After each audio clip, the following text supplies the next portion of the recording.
Well, I guess we're live. Isn't that what's happening right now?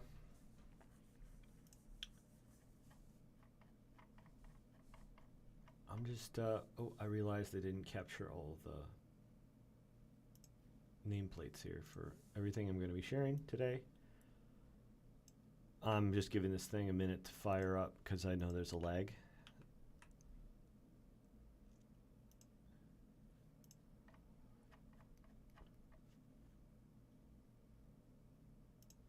Dustbot.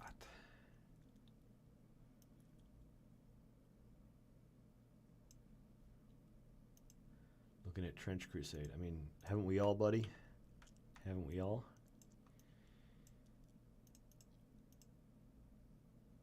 And I mean, I know that this one's Sean's.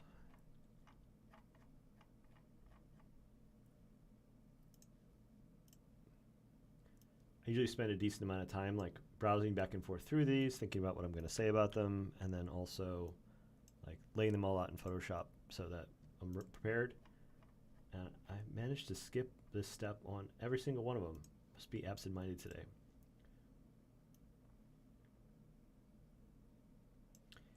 All right. Okay. I think I got the last one, so that should be all of them. And I see people filing into the critique area. You know what? I think I was on the fence about one other one that I wasn't sure if the person was going to be here, but I see them in the chat, so I'm going to like go and throw their thing in there, and we'll see if I can. Some of these I might be rushing through, going fast, just because I want to say a couple of nice things and move on. And you know, I'll see if I can push 6 of them in today. I mean, so not everybody gets a crit, unfortunately. Trying to keep it down to time and also say what I want to say. We always end up with a little bit short on time. Okay. So now I've got the waiting room chat up. I've got the, hey Sean, I got the thing going. I'm going to start with PicuDove today. Just pull them in. Hello, how's it going? Hey there. So, welcome. Let's see. Oh, I need to get my screen share going so you can see it here in the room. That way you don't have to wait for the stream. Oh, thank you. There we go, there we go. Well, pleasure. All right, welcome. I don't think we've had you on before. No, this is the first time. All right, great. I'm a little bit, it's a little bit awkward, but yeah, I didn't have time, but it's okay. Everybody says they don't have time. Destroy it. Everybody's got way more ambition than they have time to do these assignments. I don't know why, because it's like it's 1 week, no one's getting paid, you know, but everyone wants to do a masterpiece. Oh, I forgot to bring in your, you got some nice reference here that I thought was cool. So thank you. Tell me a little bit about your work this week. So I usually paint birds. That's what I do. So I wanted to go out of my comfort zone 100%. So I wanted to create this ominous kind of bell where it's coming from the stratosphere pretty much. We don't know where is it coming from. It's coming from maybe space, from heaven, you name it. And it has this eternally long rope. And for some reason now it is within reach of humans. So all these thousands of kilometers of rope are now, well, pretty much polluting all over. And we are having this person desperate for, well, grabbing that rope. But who knows? Maybe it's not really as blessed as we think it is. I will run away, honestly. It's very surreal. It's a really interesting concept. I like the way that we get to see a little bit more of the setting here in these early sketches. All the compositions that you've shown here are really interesting. Like this, this one here gives this really great sense of space and scale to the whole thing. But I also think that this, like, worm's eye view is also very dramatic. Yes, but it doesn't look like a bell. So it's like, but how do I depict that as a bell? So I'm like, no, I'm scrapping it. I don't know. Yeah, I mean, it's hard to see a bell both. I think from straight on, like just seeing the rim Mm-hmm. like this, and then also looking straight up into it. You know, it's got its iconic shape.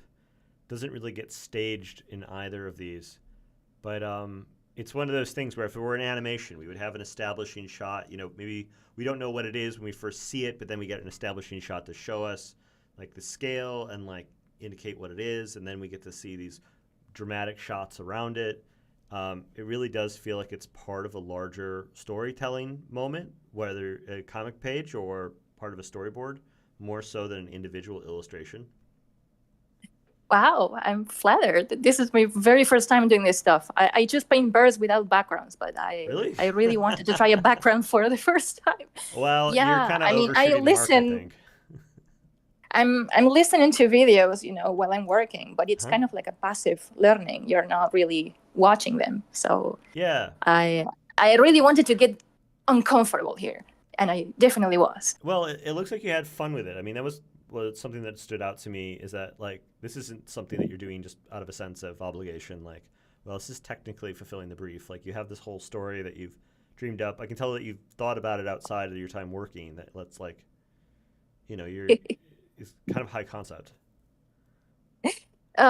Yes, it is. Well, how would you improve the distance in here? I mean, it looks like it could get, how do I say it? How would you make this composition more interesting? Mm. Well, I like the composition in general because you have this. There's a sort of naturalistic feel the way that you've muddied up the frame a little bit with this stuff that's in the foreground, and so we end up with this Mhm. like even with a more this is already a very long composition, but then like the actual composition of the image is contained to this odd shape that changes in size over the length of it, which I think is actually kind of a cool thing. Um, It's just ropes, but yeah, I. but like composition is one of those things where I think that we need to always be thinking about it in abstract. So like you could say, well, this is a composition of ropes, but I mean it could be a composition of grass, and you just need to make sure that all of the area here is grass textured or grass colored or whatever. Um, Mhm.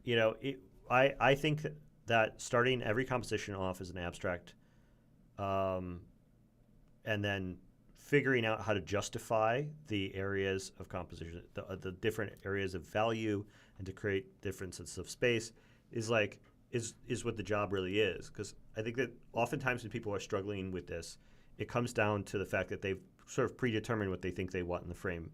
They're like, well, there's going to be ropes, which means the ropes have to be here, and then they have to be here. Or they're like, there's going to be a tree, and there's a monkey in the tree, and it's like they end up spending all their time trying to fulfill all these different chores, and it makes it very difficult to turn it into a good, nice composition. And so I think that starting from like the abstract perspective gives a lot of help there, and because you have just this figure and the bell overhead and the rope, you're not having to like balance too many things at once to build this. You're sort of building an abstract composition and then like justifying it, which is the way I like it, which is why I think you're having an easy time with it. However, if there's one thing it looks like you're struggling with a little bit here, my favorite compositional element to like just justify whatever is like sky and clouds, because you can just shape clouds like whatever. You can have them draw diagonal lines. You can have them radiate out from a center. If you wanted to like create cloud shapes that more or less radiated from here, you could. You could have them. You could have them ring around the composition to like create more layers of depth and like frame this center point here. Um, there's a lot of ways in which you can use just like basically an abstract color field to create an abstract color field that creates strong composition that based off of like whatever you want to be doing to guide the eye, and then just like turn it into clouds. And I've done that 100,000 times, and it's always worked, and I've always gotten away with it. It's a classic fantasy art trick. It's an old Frank Frazetta gem. His cloudscapes were almost purely abstract color fields with very little justification trying to make them look like clouds in specific. if you wanted to really upgrade this piece, I think that's what you would need to do is find a way of creating appealing fields of color that, I mean, you could keep it gray and orange, but I think that finding a pattern in here that you want to make and seeing if you can, I would look at some references of pieces that have this color palette and see where they're adding, how much they're able to get away with like little extra hits of saturation, or, you know, what color like some of the lit areas of the clouds might end up being, and find a way of building a skyscape that is going to complement everything else that you have going on here. And if you wanted to play it really, really soft, you still can. I think it can be nice sometimes to make something that is just a little bit softer and more textural and out of focus than like a bunch of really big, distinct clouds. But you still ending up doing a lot of the same work where you're trying to create an abstract color field very intentionally.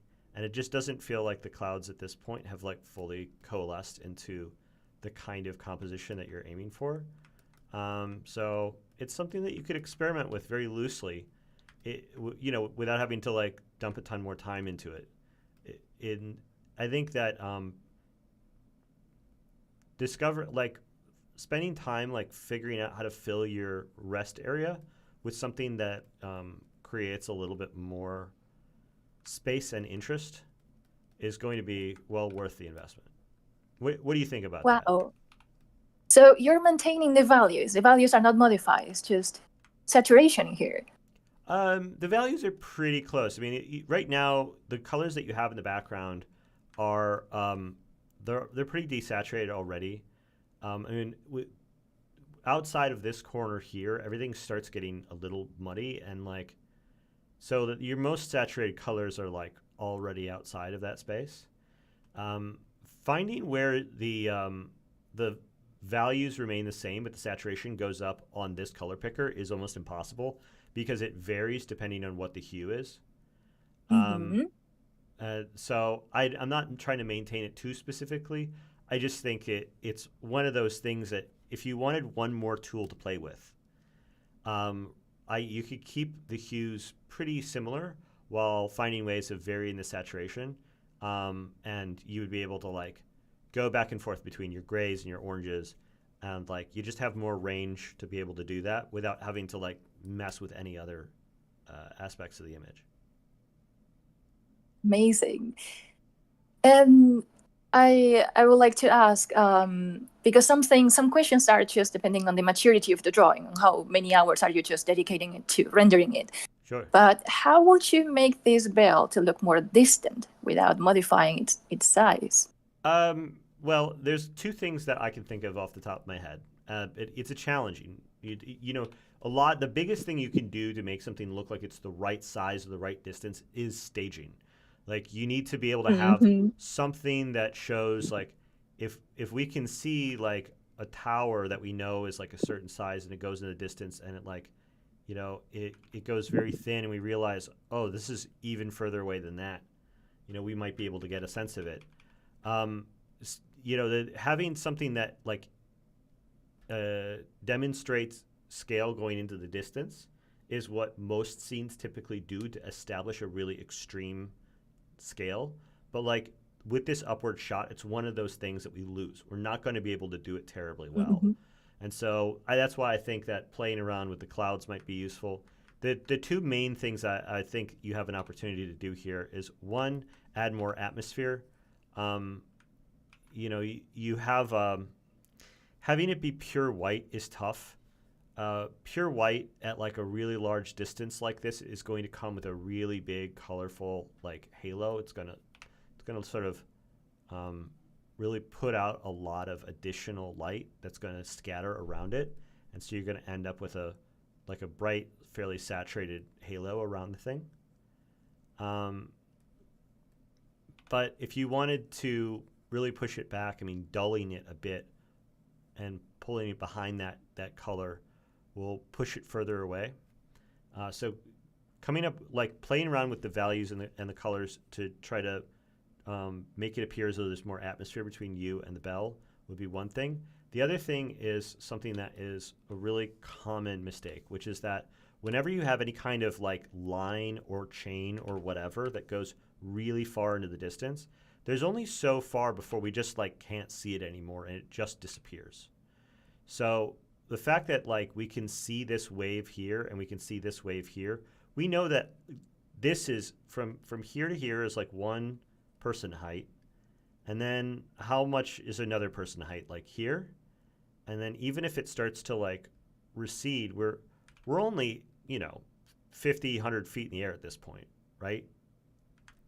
So what I would have to do to like make it appear as though the chain was going up really, really far was, number one, we'd have to start seeing it wave in like tighter and tighter increments. And then we would eventually have to see it just fall off entirely, where it just goes invisible because we just lose sight of it. It gets lost in the scale of things. There's no way that we would, no matter how, even if this was like a really thick line, and even if it was glowing very brightly, there's a point where it's just gone. And if we're talking about hundreds or thousands of feet in the air, then it's like, it's going to be gone long, long before we ever see it reach this point up here. And so playing around with the shape of this rope and then showing that it disappears really high up and it's not anywhere close to where we're headed, that would be a big indicator on establishing that kind of scale. But that's like very specific to this piece and not something that's necessarily going to come up all the time.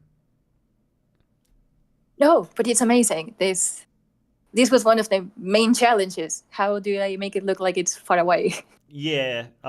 Yes. So I think that Perfect. really reframing this rope in a way that it's going to show it where you get a sense of like when it waves back and forth, like how big is that wave in comparison to the size of our figure there, and then showing that like recede further and further into the distance and then seeing it disappear. Because right now it looks like this thing is maybe 100 feet in the air based off the rope. But if you want to go way, It could be way further farther away. it's going to be, it's going to require a little bit more manipulation on that rope there. But I again, I don't think that's going to come up too often. Unfortunately, it's a highly specific piece of feedback. Well, I definitely appreciate it, though. Well, I'm having a lot of fun with this review. I was expecting more destroying here. Destroying? I don't do a lot of destroying with critiques. No, but it's fun.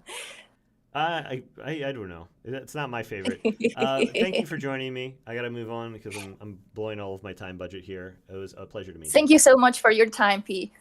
Thank you. All right. Moving Piku back down. Jake Waite is here. Let's bring up Jake Waite. Hey, Jake Waite. Feel free to take a second to like mute the stream and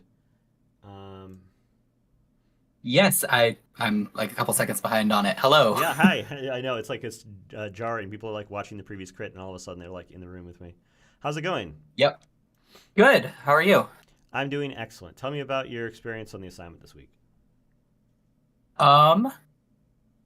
Didn't get to spend as much time on it as I hoped because I just realized that we were doing these again after a few weeks. But yeah, I trying to go back to blocking things in a lot more instead of relying on line work because that's my general mode. I keep trying to push people back to line work and away from blocking things in. What is causing you to want to block things in and do less line work?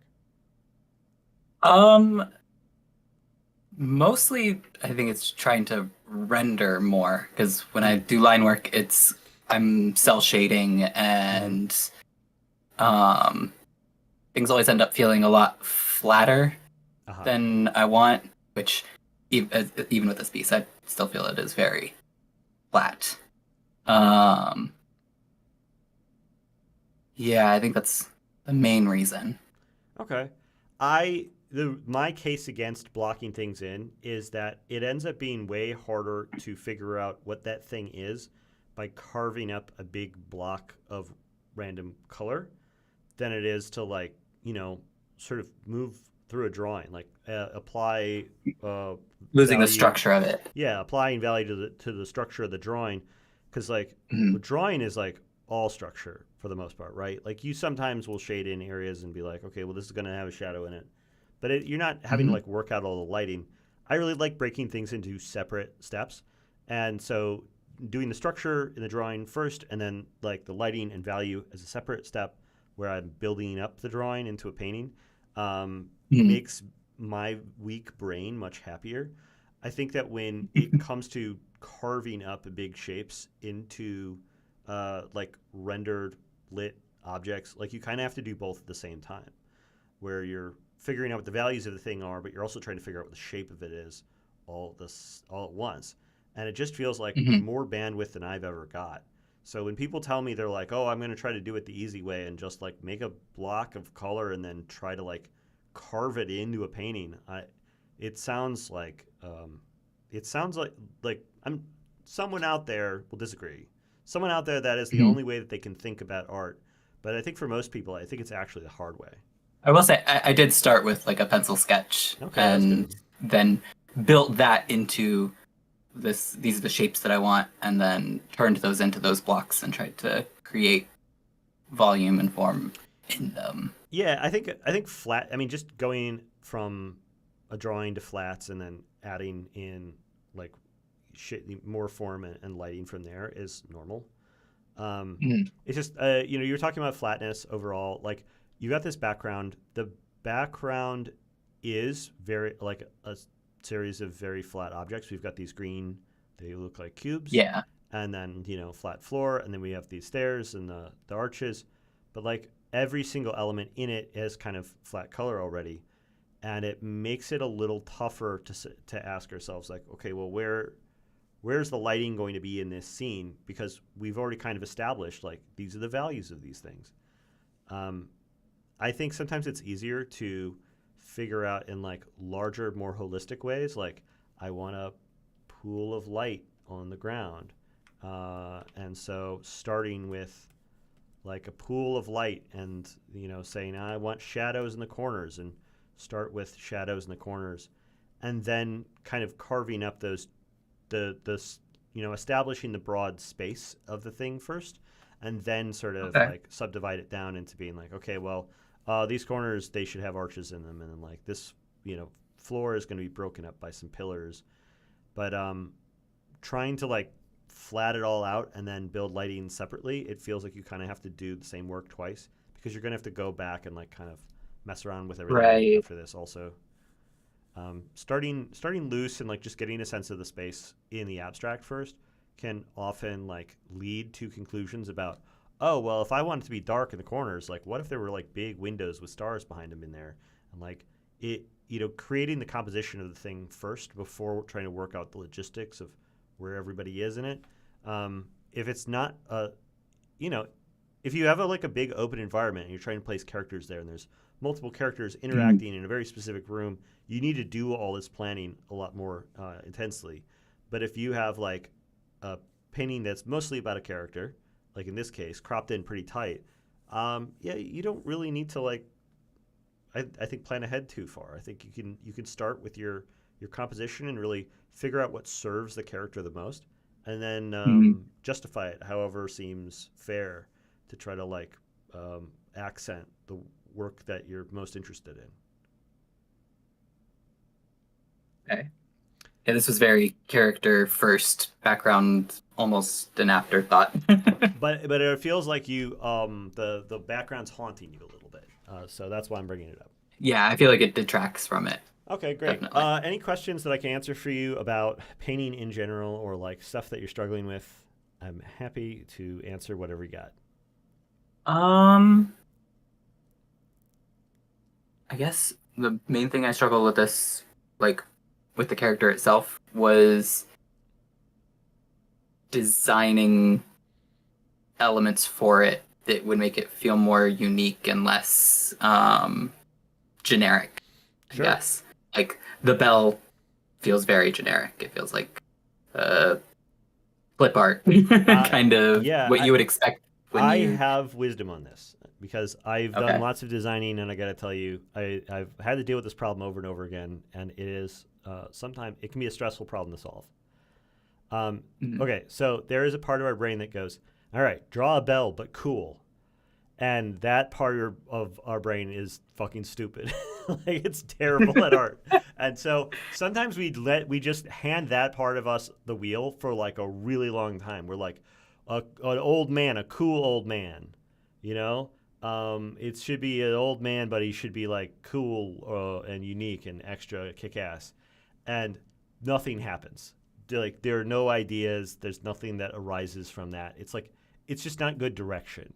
If anybody ever were to give you a commission, they're like, draw an old man in a robe, but cool, you would be like, I don't know what the fuck this guy wants. But then you do it to yourself. I mean, I do it to myself. And so the key is that you need to like figure out, well, we can't just be like, it should be like a bell, but cool. We have to ask ourselves, like, what is it? Like, what are the unique characteristics of it? And so what I do is there's a couple of different techniques I have for trying to figure out, like, what characteristics should a thing have? Specific characteristics. Like, all right, am I going to, like, break it down by deconstructing it? So I might ask myself, like, what is a bell? Is it like more like a cone, or is it like a cylinder, you know? And it's like a thing that it's like a shell that gets hit by like a little hammer that's inside of it, right? And so the question that I'm asking is, what kind of shell with a little hammer inside of it, what could that look like? If we don't call it a bell and we don't presume that it's like the clip art of a bell, right? But we say it's a shell with a little hammer that hits it to make sounds, well, there's all kinds of ways that we could do that.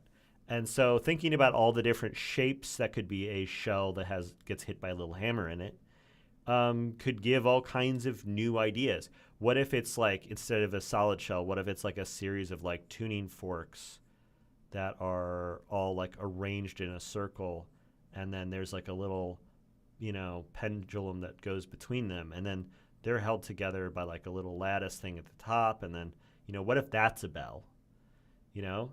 Right. And so we have to ask ourselves, like, what can we just take this back to first principles and design something that functionally does the same thing, but like isn't being held back by our perception of what it needs to be. The other thing that I do a lot when I'm trying to solve this is word association. So I'll be like bells, and then I'll just be like, okay, bell, bells are ringing, ears, ringing ears. What else do I associate with ringing ears? I would think of, oh my God, I'm fucking blanking on this because I'm live right now. Ringing ears would probably be like a rock concert, right? Yeah. And so I do that at night. And so ringing ears at night, I mean, you have this like night scene already. You know, what kind of memories do I associate with like walking out of concert late at night? You know, there's like the crowds and like seeing all these people, and so, you know, I might be thinking about the feeling of being out in a crowd at night, and like that's like kind of like the experience of a bell. And it's just like, if we were to imagine like bell is a circle here in our brain, like what are all of the little things that are connected to, and what are all the things that are connected to that thing? And just, instead of trying to be smart about it, just list them all in a list, and then start to see, like, can we connect some of these? And did they present an image for us that, like, makes something that we can actually describe? And, like, I do that a lot for trying to figure out, like, well, if there's going to be an old man, what is the old man wearing? You know, besides robes. Like, it can't just be like a robe but cool. It has, like let's actually decide on something. Like, is he wearing coins all over him? Is he wearing masks all over him? Is he, does he have a giant clock around his neck like Flava Flav? Like, what can we describe in specific that should be in the scene? And by listing out a bunch of things and associations, then there's stuff to say yes to or no to. but we're not stuck in that nebulous world of like, it should be this but cool. Because this but cool is like, oh, it's a hazard. It's a danger. Mm-hmm. So, okay, thank you. That makes a lot of sense. Like trying to take those word associations and develop a design inspired by them. And yeah, and like because you just need something besides the word bell, right? Right. Exactly. So I think it's always it's always a difficult thing to do because it always feels like every idea is bad, or maybe you have a brilliant idea that you try to draw it and it stinks, and it's like the only way to like get your way through it is to like actually put a bunch of stuff on the page. Sometimes that involves writing, sometimes that involves doodling, but once you get all that down and you really get to see, is this good, is it bad, do I love it, do I hate it, then you can like make a choice about, I'm going to put this in the drawing. This is actually really cool, because you have to be able to like kind of already know it's cool by having seen it in order to like feel confident enough to include it in the thing. So I think you're off to a pretty good start already with like, redesigning the handle of it. I think that the step I would take beyond this is like, okay, well, if there's going to be a cool handle, like what can I do with the design of that handle to make it something special? Like, is there some sort of symbol that I would associate with the hermit that could be turned into a handle for a bell? And then I've got an extra symbol to like include along with the bell to be able to like sell the concept. Like if it's about illumination, is it a sunburst or something? Is he holding like a thing that looks like a rising sun? And then I can design like a cool little rising sun handle, and people go, oh, that's cool, where'd you get that idea? It's like, I don't know, same place every other idea comes from. I hope that's all helpful. I gotta yes, zoom definitely. along. Thanks for joining me, and thanks for doing Thank the you work for having this me. week. All right, I'm gonna dump you back in the other room. We're moving on to Horik. Horik's here. Hey, Horik. Feel free to take a second to get situated. Hello. I'm ready. You're ready. Hello. Fantastic. I'm ready. All right. Yeah. I'm turning you up a little bit. You're a little quiet on my end. I'm quiet. I'm sorry. No problem. All right. So tell me about your experience with the work this week.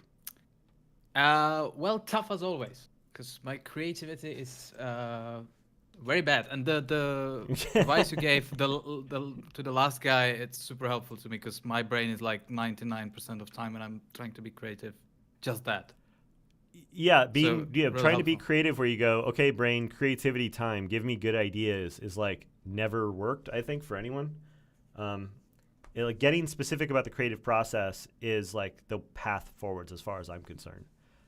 Most of my good design ideas have come as a matter of like random word association, where I'm like, oh, fire consumes, so it's like a big mouth, And it's like, okay, well, the fire guy's got a big mouth on him now. And that's just, it's so straightforward and so dumb when you say it out loud. But then when you start turning it into like a drawing that's got a bunch of weird elements that don't feel like they necessarily would naturally fit together, it turns into a thing. It turns into a design. It turns into an idea that like people can chew on.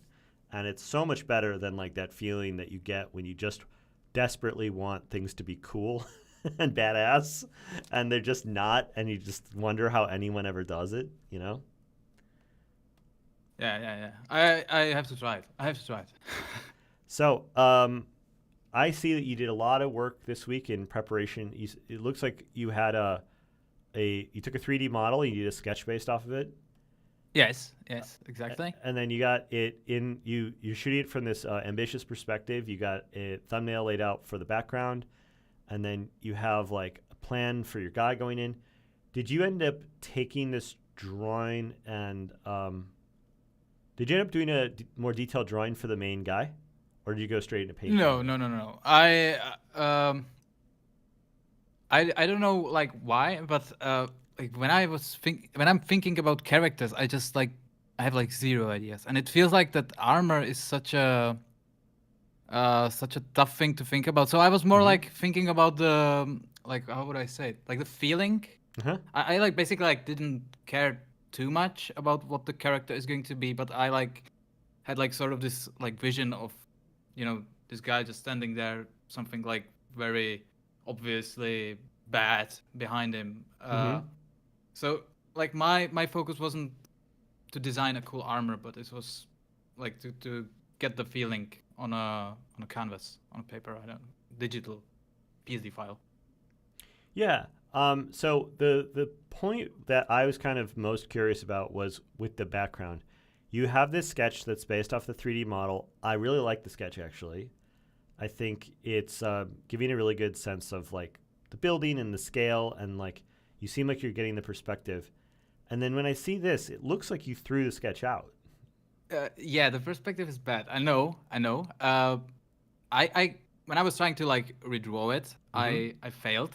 I didn't like hit it, and then I like started to think about it, and like now that I look at it, I'm not sure if I like the idea still, but I sort of felt like the cartoony like perspective going all bendy and wrong sort of gave it a more of the feeling that I was going for. So I know the perspective is completely out the window, but I kind of liked it at first, so I kept it like that. It's not really the perspective that I'm concerned about. It's more like I find it's really, really tough to take a piece forwards without some sort of underlying structure.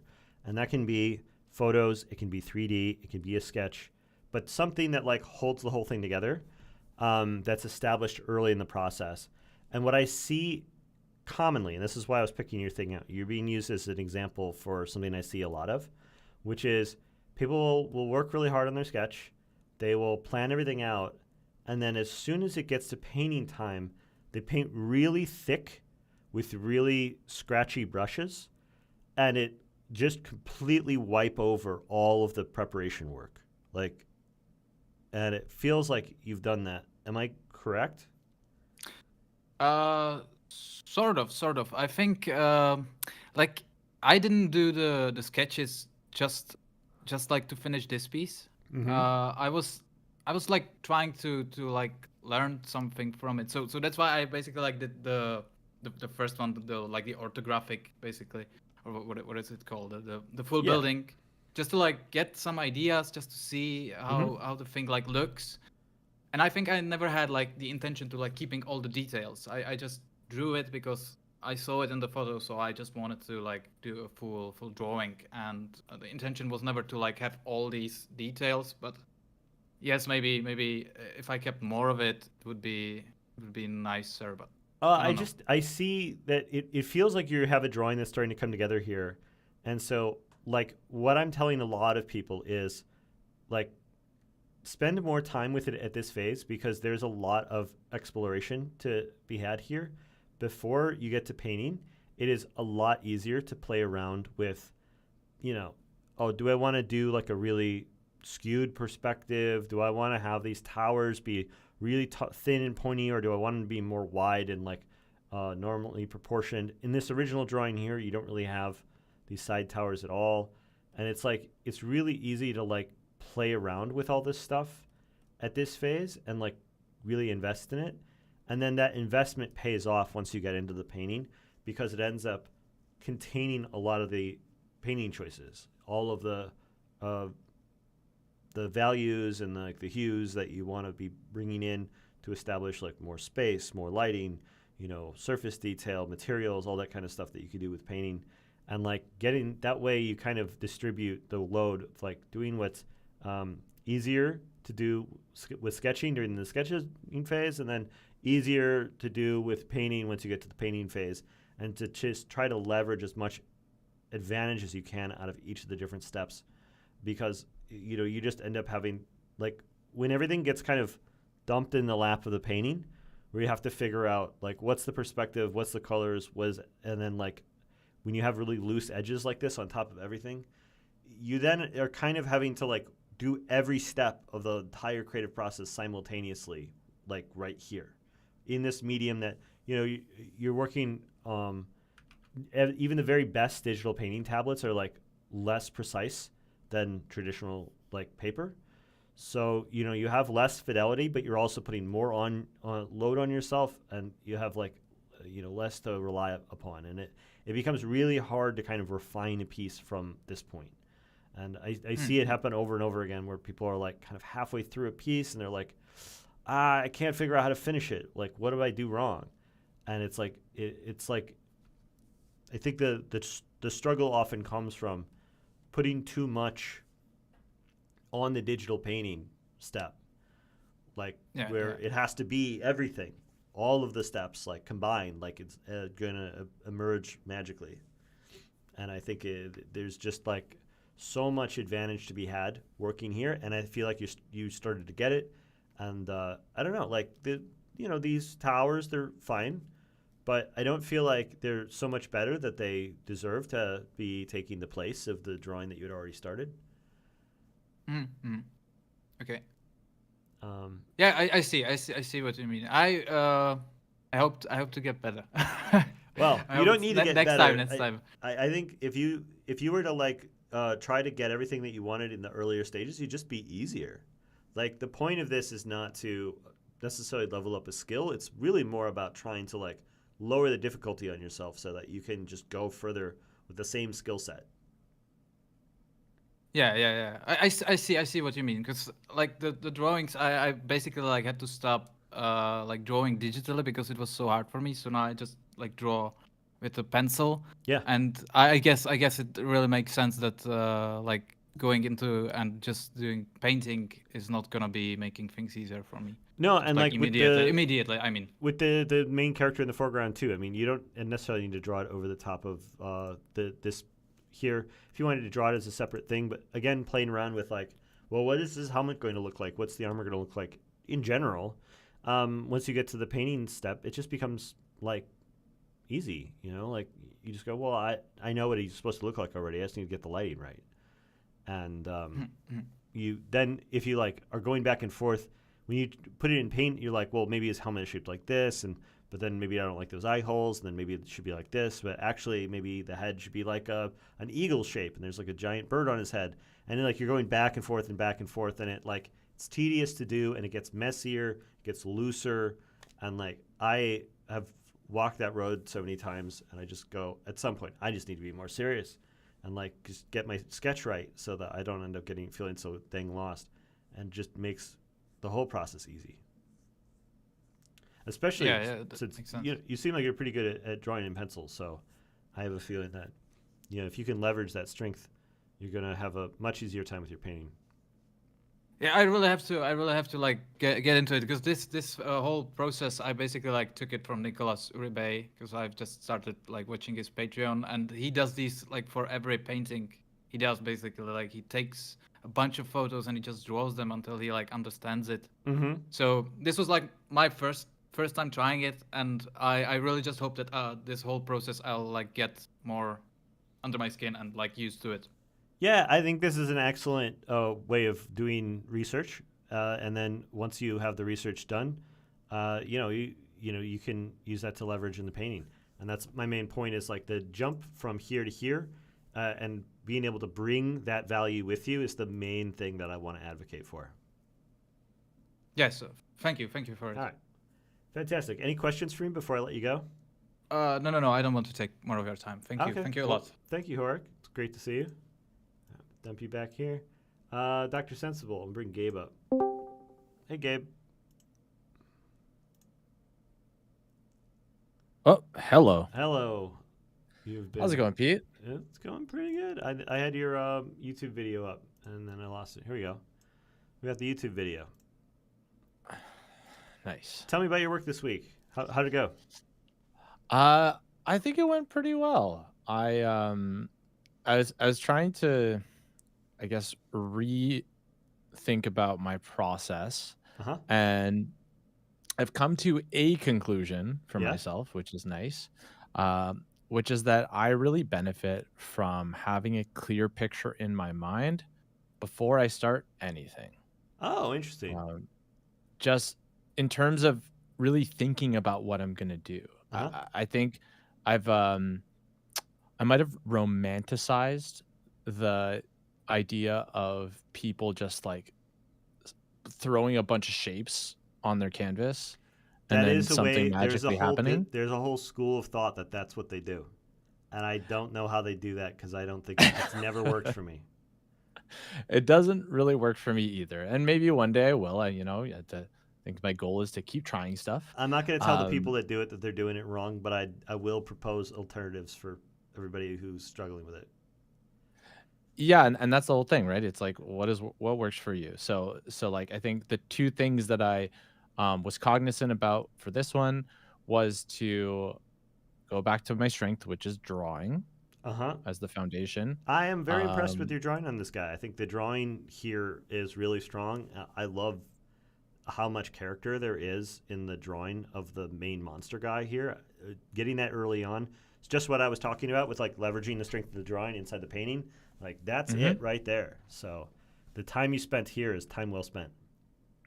And that's the thing, right? It's like I think it's easy to get impatient and try to move on to straight to rendering because Hmm. that's what everyone wants to be good at. Um, but if I don't know where my shapes are, or if I've just tried to kind of take shots in the dark by shape carving stuff, which I'm just not good at yet, Just don't do then I it. just You're spend more fine. time. You'll be fine.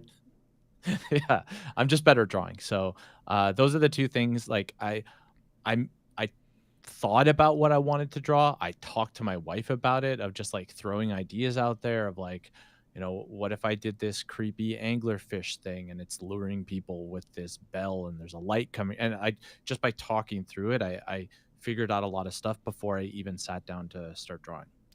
The advice that I'm giving out a lot is that I tell people to not trust that feeling of like thinking they know what they want to draw. Because in this case, I think it's really working for you. But I Hmm. feel like it's like one out of, it's like kind of a random crapshoot. Because sometimes the concept that you think you have in your head is just like a mental illusion, and that it's actually a crap idea, and you won't find out until you put it on the page. I think it's always worth giving an idea that you're passionate about a couple of shots to make sure that you get it, like that you give it a fair shake. But Well, this is actually attempt number two. So I okay, had a different composition for the first one. It didn't work, so I moved on to a next one. yeah, I just knew I wanted an anglerfish with a bell on its as its right. lure. And so I think that like starting with a concept like that is really good, and like figuring out what the concept is in specific before like you start drawing rather than just like drawing and hoping ideas come to you, I think is a really good plan. And so I think you're doing it mostly right. It's just that like the way you're verbalizing it is like setting off one of my ticks. Uh, Sure.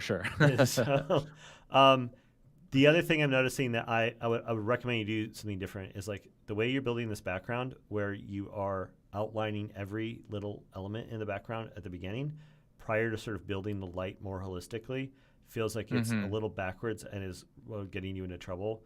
Like, you have this spotlight here, and the spotlight is such a central part of this composition, but you are like building it only on the side of the tree at first, which I find to be a little bit, uh, a little bit out of order because, like, Sure. we just, I want to know, like, well, how is this light affecting the scene generally before, like, how is the light wrapping around the little knots in the tree more specifically? Hmm.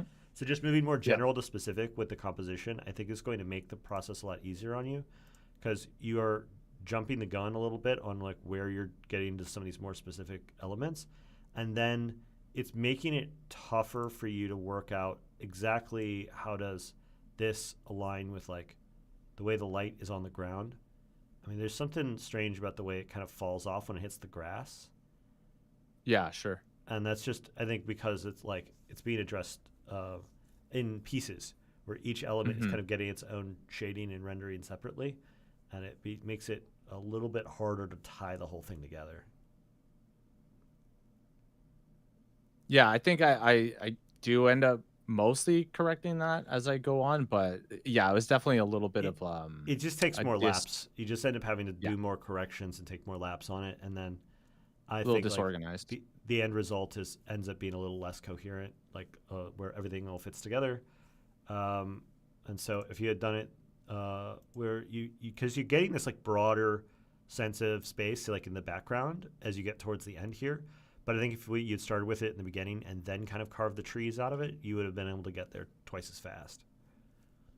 Yeah, yeah. I'd never done like a woodland scene like this, so it's also, you know, Well, I I can gotta tell build that up you've that like done a little library. research and reference and stuff, because the way you're creating distance by the classic concept art trick of stuff gets darker when it comes to the foreground and lighter when it goes into the background is working. Yeah.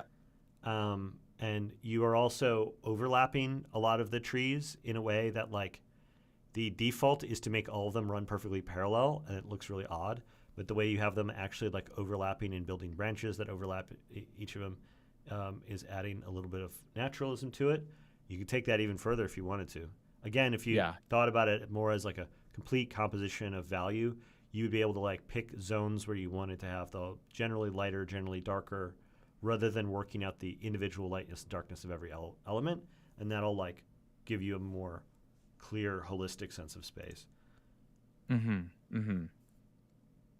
then I think we lose a little bit of the monster here due to that same thing of like, I think that the specific like rendering you have on all the little elements and the drawing on them is really good, but like it's so close to black for us, and like the background is so close to black. If we were to print this out, it would be hard to tell like where the monster is differentiating from the background. I think I kind of wanted that, but maybe that's not the right choice. I just feel like the coolest part of this painting is your monster design here, and it's like one of the least visible parts of the painting as we get to the end. And so I just want you to not bury the lead and like really reveal the things that you're most interested in.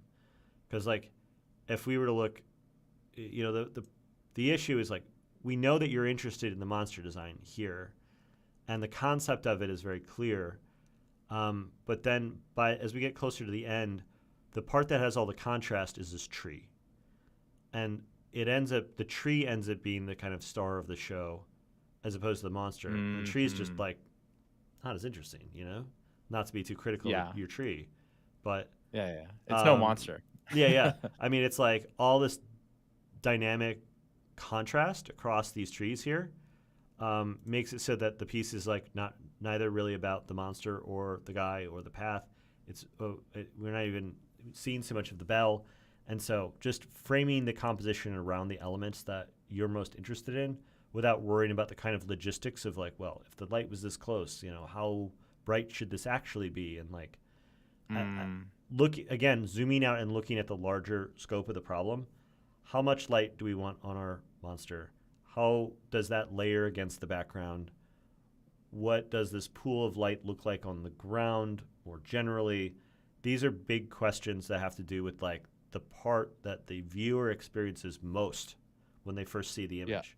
And so establishing that early gives you concrete answers to big questions before you start putting in all of the detail work. You put in a lot of work on this piece.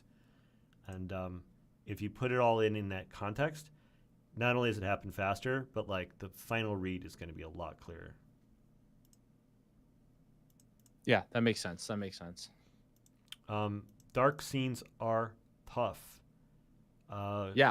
Because you end up doing this. What happens with a lot of dark scenes? I'm just like rattling a lot of stuff at you because I know that you've worked really hard on this, and I want you to get your money's worth. Well, that's what I'm here for. Yeah. So like this is our value scale, right? With this is white and this is black. Like what happens with a lot of dark scenes is that you end up like below this line, and then you end up having to like do all your rendering by chopping up like little thin slices of value difference, like in those old like Looney Tunes cartoons where they're in poverty and they're trying to slice all the bread and meat and tomatoes so thin they're like paper thin. Let's all share this pea and see through. Yeah. Like this is you having to like dice up this meager meal of value in these tiny little slivers in order to make this stuff happen. So I just say like give yourself more room. You know, you can say everything below this line is in shadow, and you can do it convincingly as long as you use the rules of like how shadow and light, you know, work. So you can actually have night. If you look at, I'd say the best way to illustrate this is if you just look up night paintings, you can find a lot of really old classic paintings that were made at night without the benefit of a camera. And you see the way that people are interpreting darkness without like filling the whole space with black. And you see the different qualities of light and the way that it illuminates, you know, the way moonlight can illuminate surfaces. And you realize like how possible it is to get a sense of darkness without going close to black. And that it really has a lot more to do with like the behavior of the light. Contrast.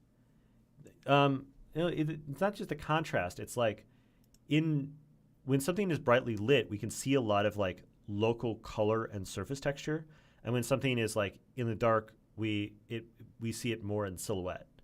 And so it's a lot more about balancing, like figuring out what the silhouettes of things are, and composing them together, you know, under that assumption. You know, we see in a lot of these night paintings that like you don't really get to see the surface detail of stuff so much. It's more like we see a bunch of silhouettes kind of overlapping each other. Okay. So if I wanted to like revisit this, clean it up a little bit, my takeaways for this is like if I can do a better job of like approaching this kind of like night painting kind of vibe, pulling up the values a little bit, being more selective with that, as well as trying to not make the tree the hero. Do you like is that a good place to start, or is there anything else that you think I should be doing? I mean, I've given you I'm trying to rattle off all the many thoughts I have that I hope will help all in like one big run here. I mean, yeah, like that's already better. Well, okay. So yeah, I'm just like tweaking the levels here because you've been so careful with this painting that pulling up these values, we actually still see like a decent amount of contrast in here. This is actually really impressive because this means that you have been slicing up those dark values into these tiny, tiny little slivers. So as I'm like accordioning them apart, we're still seeing value variation in here in a way that's quite appealing. There's a lot of detail here that is like buried so near black that as a viewer, I can't see it. It's one of the dangers of like, maybe you're working on like a brighter screen than I am. And so like differences in monitor I'm just a calibration creature of the night, Pete. Huh? I'm nocturnal, that's all. Yeah, okay, maybe. I'm a marsupial. Yeah. I think that like the other thing is like because it's a painting, you just get like the ability to justifiably add fill lights wherever the lighting is just becoming inconvenient. You know, in this case, we can very easily justify a bounce light going underneath here and illuminating any parts of the figure that we want to, like from underneath, using a fill. And the fill is really there to just sort of give us a better sense of the geometry of the figure. So if there's places where it like we just lack surface detail and we want to see a little bit more about like what does it look like, you can just add some fill lights in there to start to sculpt it out a little bit more. And you can always find a justification for it. Sometimes you don't even need one.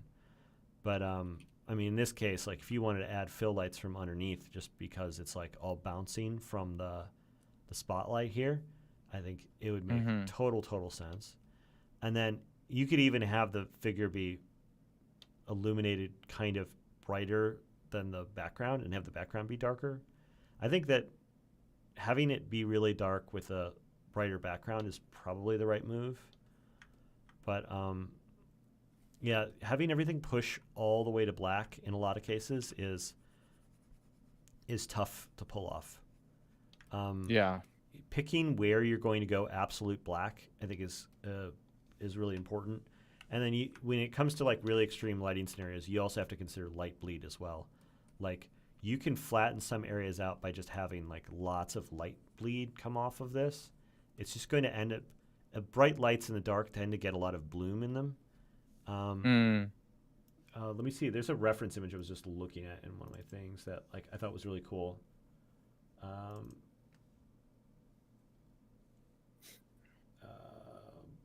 Oh man, I sure hope I can pull this up quickly. Otherwise, there's a lot of dead air. Oh no, I'm failing. Where is it? I think I'm in the right folder, but it's lost somewhere in here. Oh fuck. Is this something you've had for a long time, or is it? Yeah, it's new something I've plan? had in a folder for a long time, and like I just looked at it today, and I was like, oh, that's really cool. I wonder if I'm gonna ever do anything with that. It wasn't this one. I really like these like classical paintings that have like these really extreme value ranges. Like it's like clouds are like near white, and then the shadows in the trees are like near black, and yet it all looks gloomy as hell. Yeah. Really Is that extreme, Dutch? super moody. Huh? Oh, it's Keller. Okay. Yeah, Ferdinand Keller. Here's another example. I think this is about as good as I'm going to get. But you can see how these like pools of light with these like really dark shadows and silhouettes create this like incredible sense of mood and atmosphere. Yeah. And it's just like you can see like how bright huge portions of this are, while also feeling like it's this spotlight in the middle of this deep abyss. It's got this Dark Souls vibe that I think we all enjoy. And so I really like, I get frustrated with digital painting when it comes to depictions of light and shadow, because with everything being backlit, the temptation is to want to make it just go like as close to black as possible because you can almost justify it. And then we look back at classical paintings and we see them do this stuff that is like so dank and like so interesting visually and creating so much mood, and they just don't need to do it. They just, they can just put light on things and we get to see them and it looks incredible. And so like I love to use classical paintings as reference for solving the problems of like value range, because there's just no room to hide. These were expected to be seen in fairly low light, without necessarily having a super direct light source on them, like a spotlight or backlit, and they still need to be readable under those circumstances.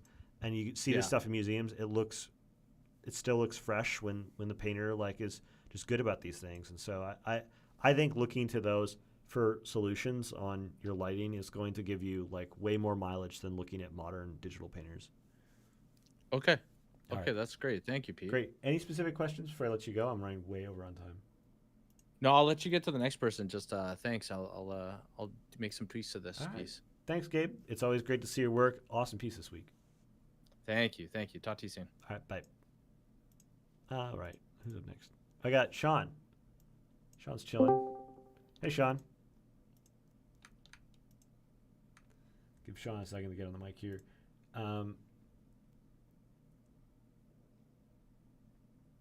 Brain, Holy Hello, Trisanian can you is hear me? saying your brain tends to fill in the blanks and recontextualize the colors and values based on night coded in your head.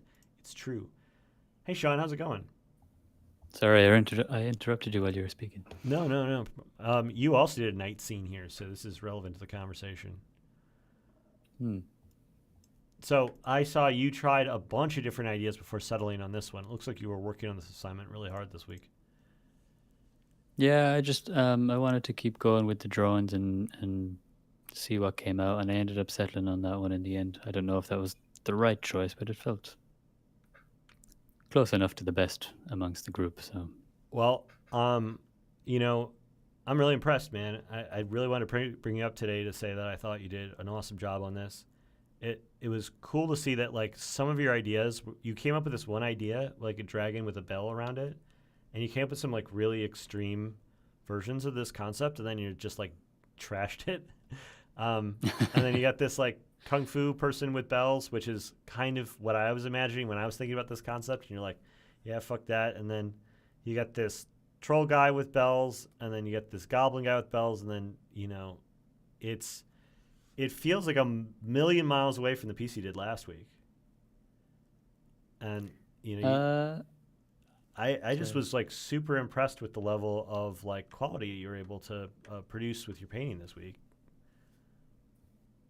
thanks very much. Feels nice to hear, I guess. So I mean, Lay it on me. I want to hear the bad stuff. well, Hurt me.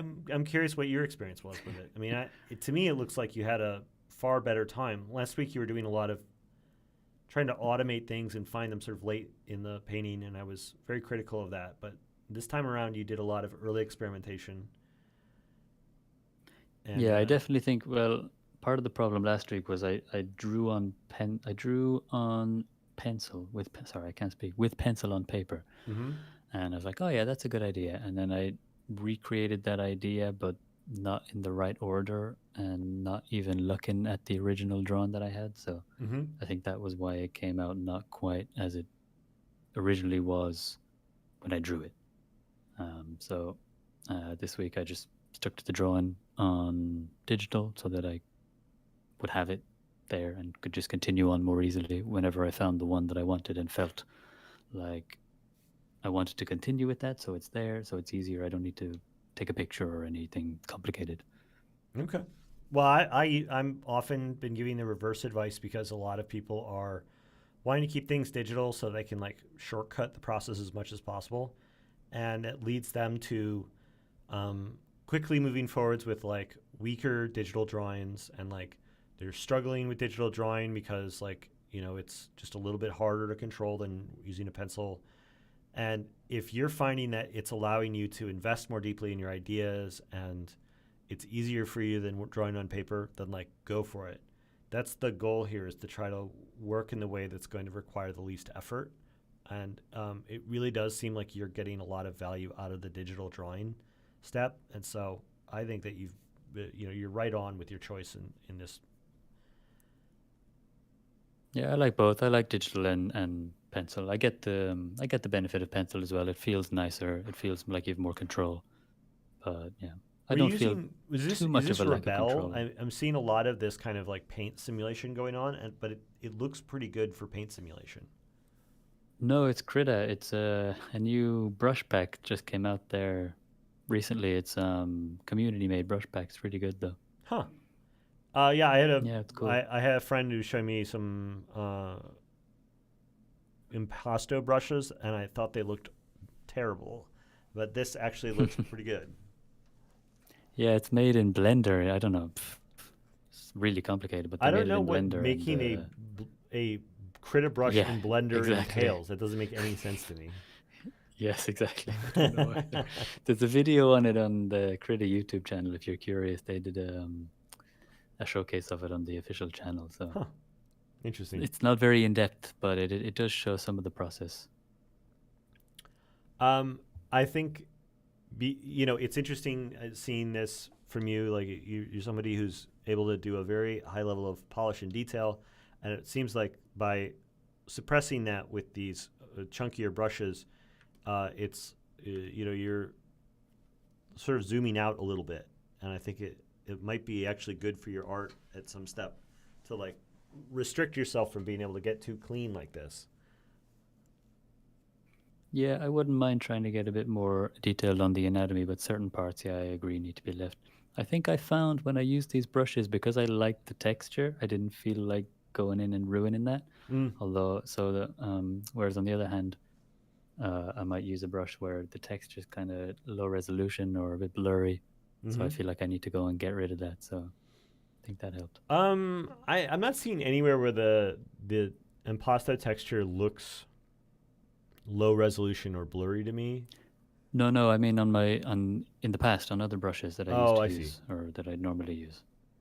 I see. Yeah, well, I think that choosing some of these areas to smooth out with some more flatter digital brushes on top of, if you were to just do a layer of smoothing on any place that you wanted to add additional finer rendering to, while generally still keeping it kind of chunky looking, I think it would look pretty natural actually, as long as you just don't go overboard with it. I think that the two will merge together nicely in a way that looks like, because like with traditional paint, you end up with sometimes very thickly applied paint that has these very ragged edges to them, and then sometimes you'll get some solvent in there and it'll soften the whole thing up a little bit.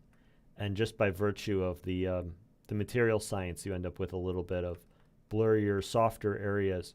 And the contrast of the two, I've always found to be a very aesthetic look. Yeah, I agree. I'd like to go in and render out those muscles, get the details in there. So I wouldn't render out everything, but picking a few key areas to just do a little spot on to do spot upgrades. This could be something that could really work for you. Yeah, I like it. I like the texture. I like painting with it. I do have one major critique though. Do you have any idea what I'm like gonna be complaining about? Trees, hands, or alligators, which is worse? I'm Well, it's gonna just say the that one you hand, the just other haven't one's gotten okay. around to the hands yet. But the trees to Okay. me feel, Too vertical. yeah, this is vertical, but also like equally sized. They're all kind of again like the copies of each other, and sort of equally sized. This is the same exact, like it's a similar critique I had for Gabe, in that Yeah, I knew you were gonna say it. I was thinking. yeah, of it and when I you just said think it to it's him. just Oh no. it's like when you have like an open organic area like this, you really can just do whatever you want and then justify it later. I think this is the third time I've said that today.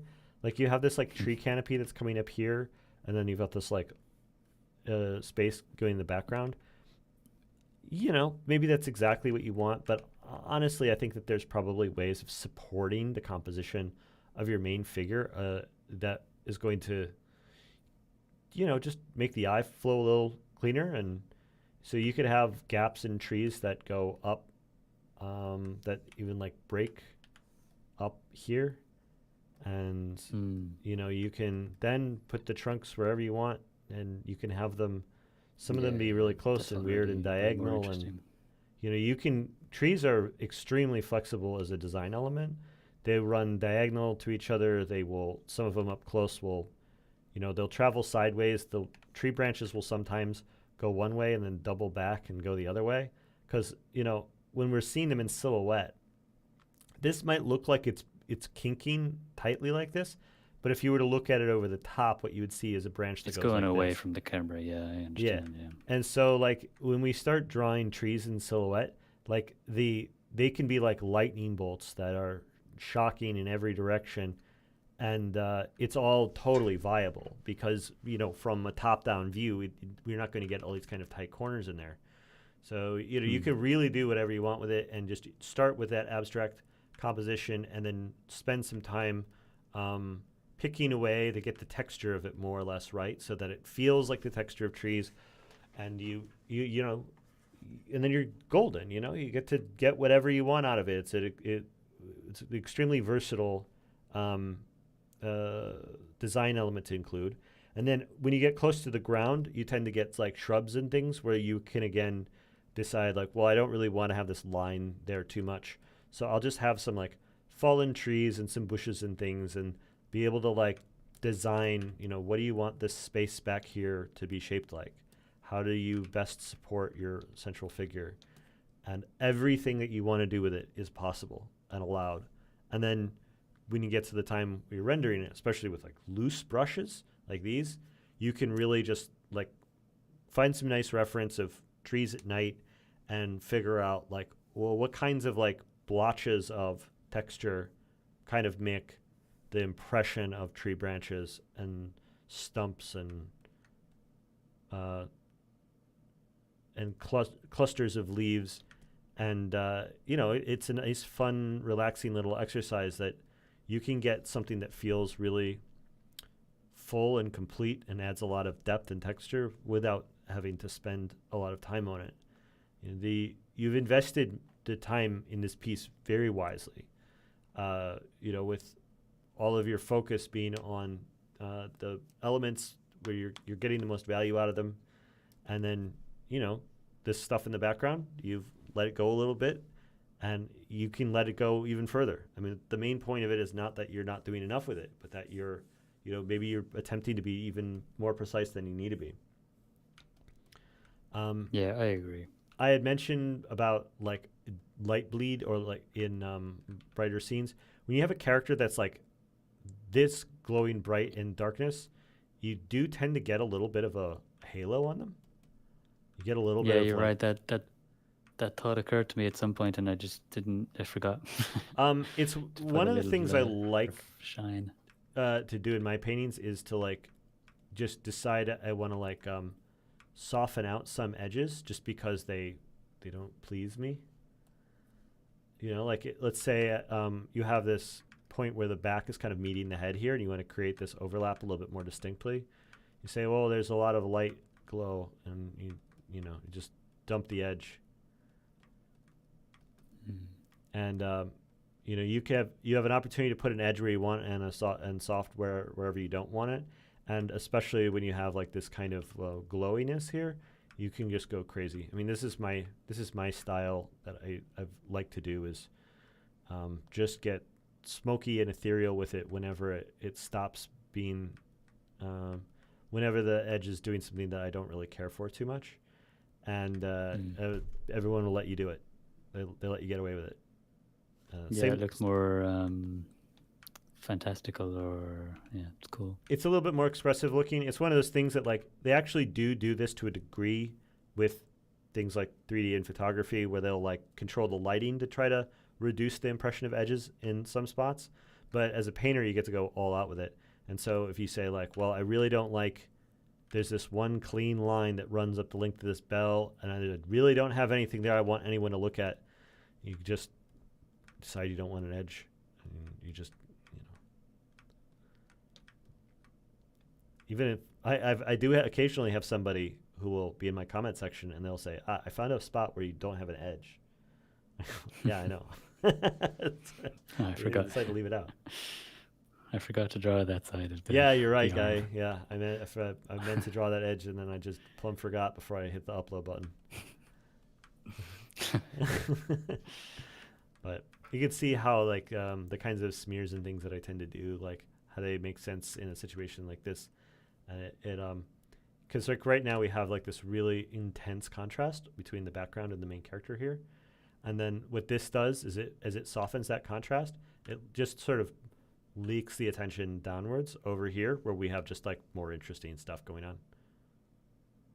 I was curious if you thought it was too much contrast on the top. If there's something missing, maybe I need some light somewhere else, to like on the alligators. You can do it from both ways. I mean, you can reduce the contrast along the top while still having it feel, I think, more or less like what you're going for.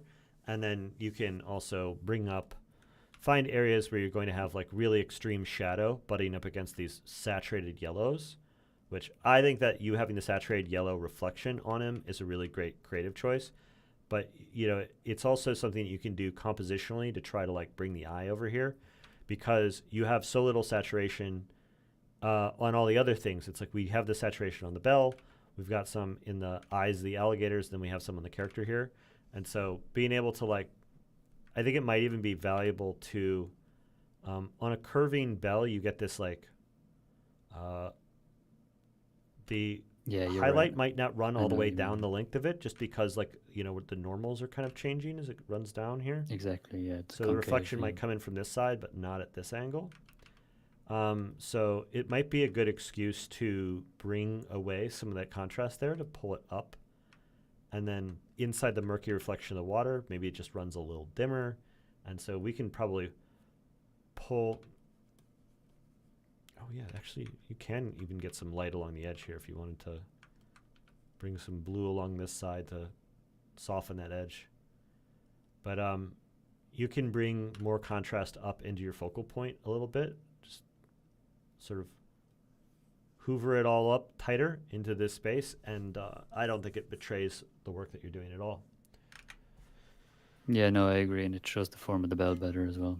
But I think I just thought this was really cool that you you have such a huge jump between last week and this week. Feels like you really just got on your game, and I thought it was a cool piece.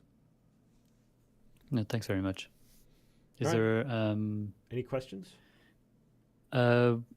what do you think? Any of the other drawings stand out to you as being worth pursuing since you've seen them? Oh, it's up to you. I mean, I think you picked the right one.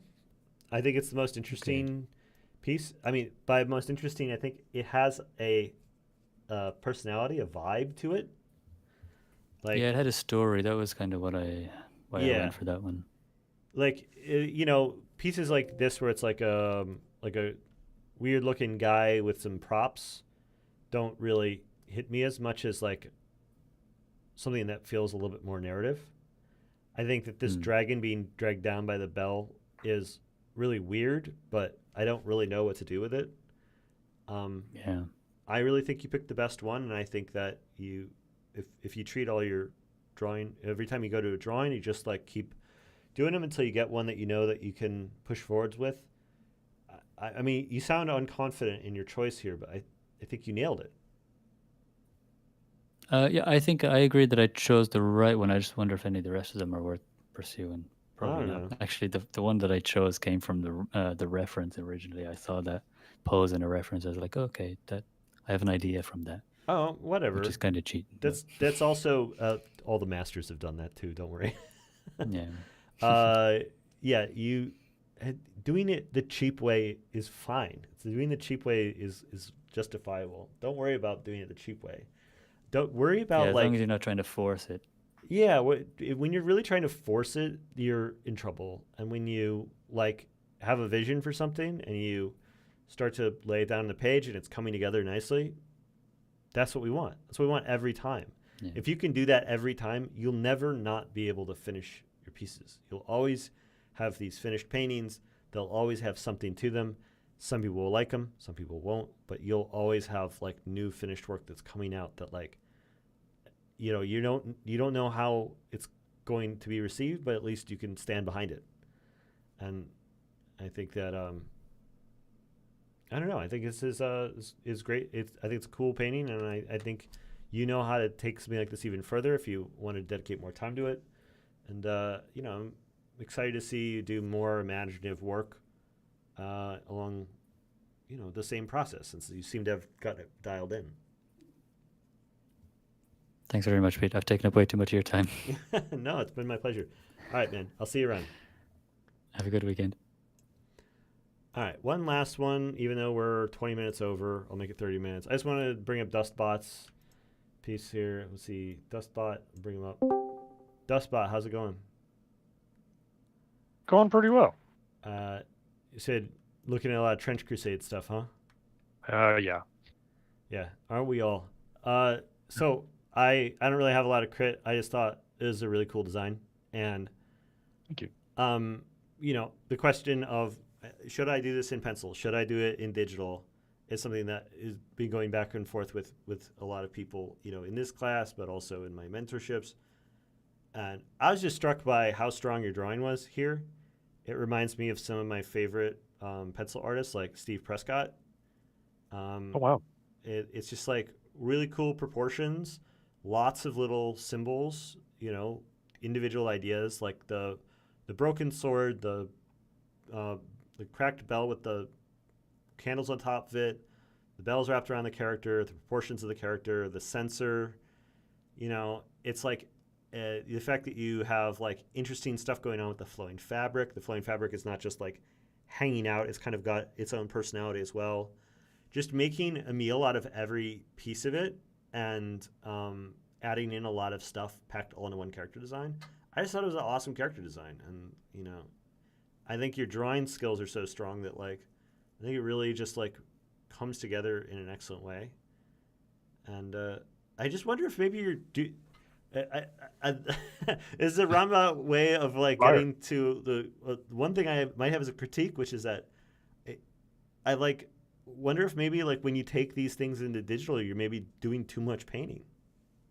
I think I'm starting to come to that conclusion because I'm most comfortable in my sketchbook. Like these come together in a matter of, you know, I do a lot of little doodles all over the page and figure them out, and then I just go for it, and it's usually like total of 4 hours. Sure. Across you know, doodling at work and fiddling around in the sketchbook, and then they just come together.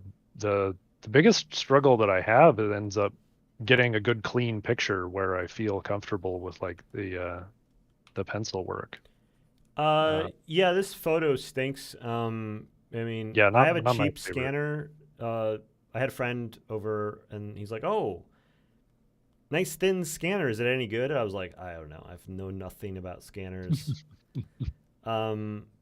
Get a good cheap scanner, and so you can get some decent high-res scans. I scan at 600 DPI just for archival purposes, making sure I've got everything, all of the bits of crap stuck between the paper and the scanner gets scanned too. And I think if you can get a nice, good scan, you should be able to like get some more of this paper texture out of here a little bit cleaner. Sweet. But even with all the paper texture on here, what I'm doing right now is I've just got a multiply layer going just to be able to create some base tone.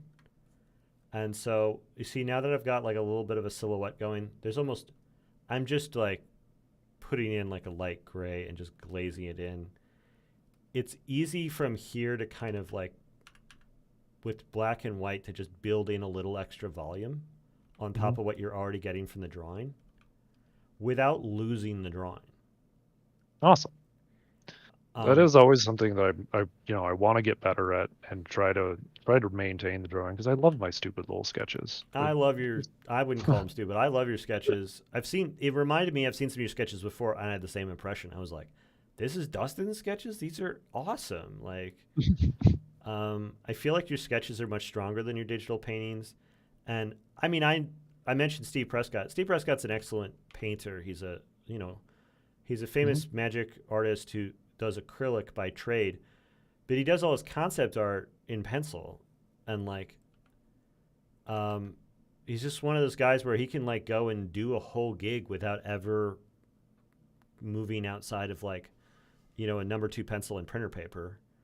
So I think that if it's something that you already feel really strongly about, like I think you can preserve more of it and actually like get a lot of value out of that. So even if you just wanted to like show your drawings in a way that felt a little bit more like full, you can add a little bit of digital tone to it, just lightly glazed in, and get like a slightly rendered version of it. And like, I sometimes if you wanted to go opaque over the top of it, and if you can fix the things that you think are broken about your sketch, clean up any areas that might get a little bit more like you've got this, like you can see through the hand and see the handle here, like if you wanted to like get like the hand anatomy like tightened up a little bit while also fixing like any kind of blemishes like that, get the arm shape like solidified just a little bit. You can make these little kinds of tweaks and changes in a way that just enhance the drawing without pulling it away from the original character of the drawing. And I think that something like that could be a stronger base for you to build your work up from. Cool. One of my favorite artists is a guy named Keith Thompson. I got to work with this guy on Hellraiser. Oh, I love Keith Thompson's work. Yeah, he's got great stuff. And you can, here's some of the work he did with on Hellraiser.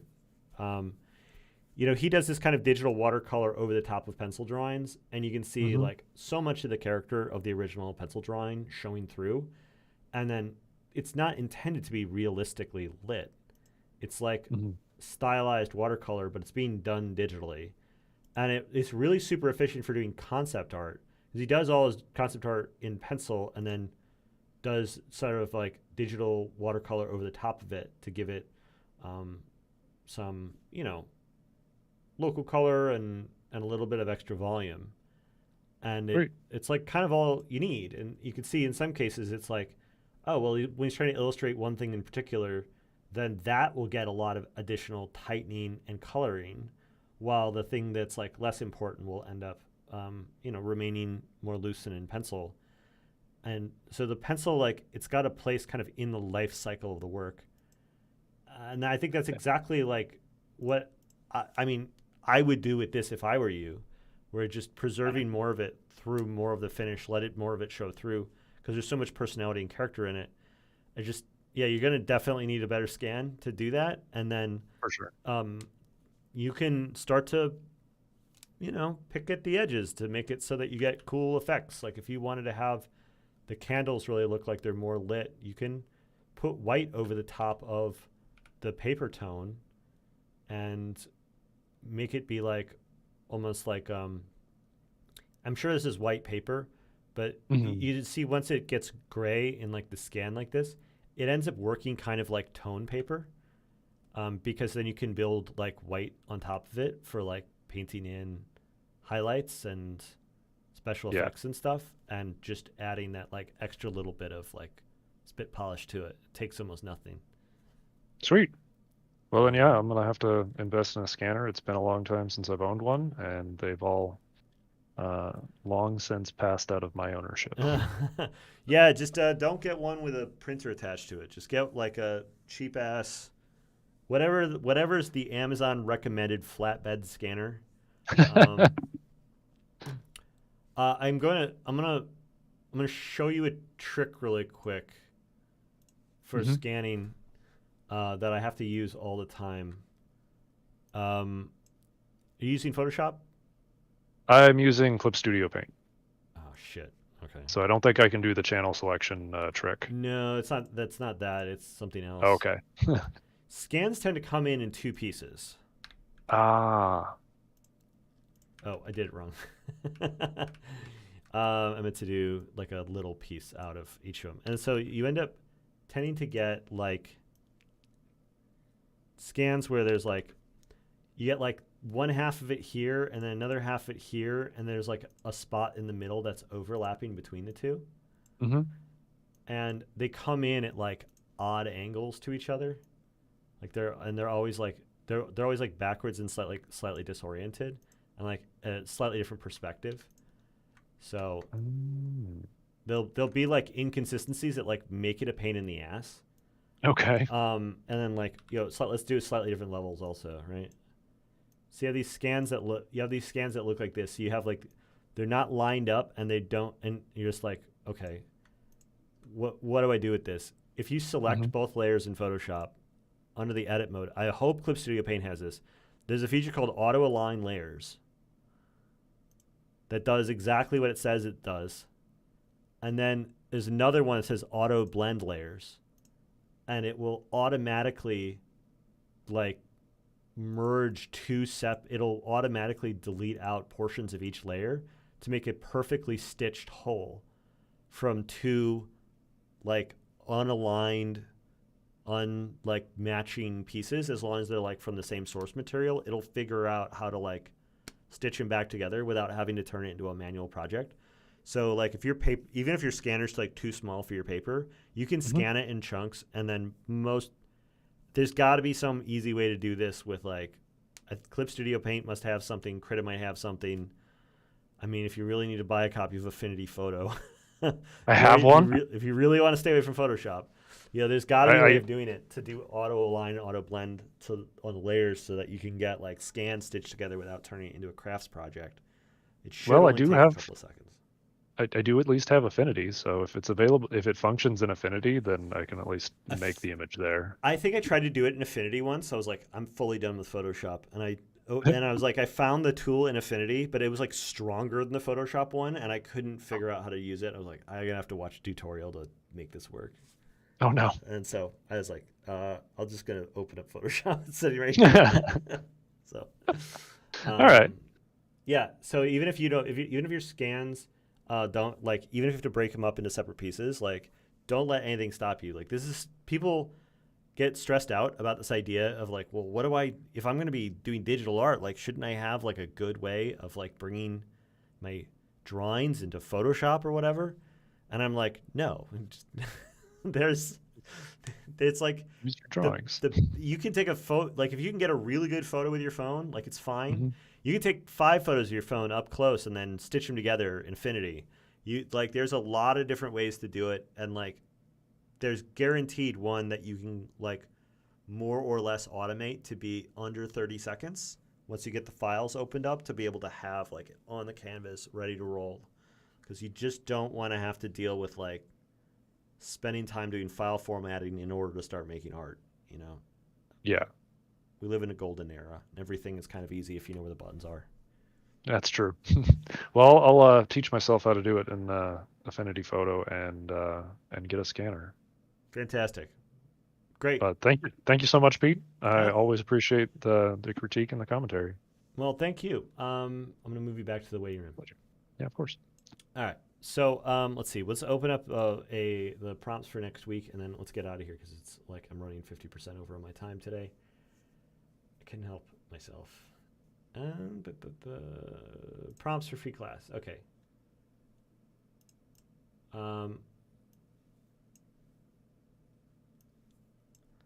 We've got Supplicant of the Bell. It's done. So the ones we have left from this original list, Region of Blood. I just got finished doing a blood guy myself. He Who Waits is a good one, I think. Let's do He Who Waits. He Who Waits has got some aura to it, right? So I'm gonna like lay that out in the homework channel.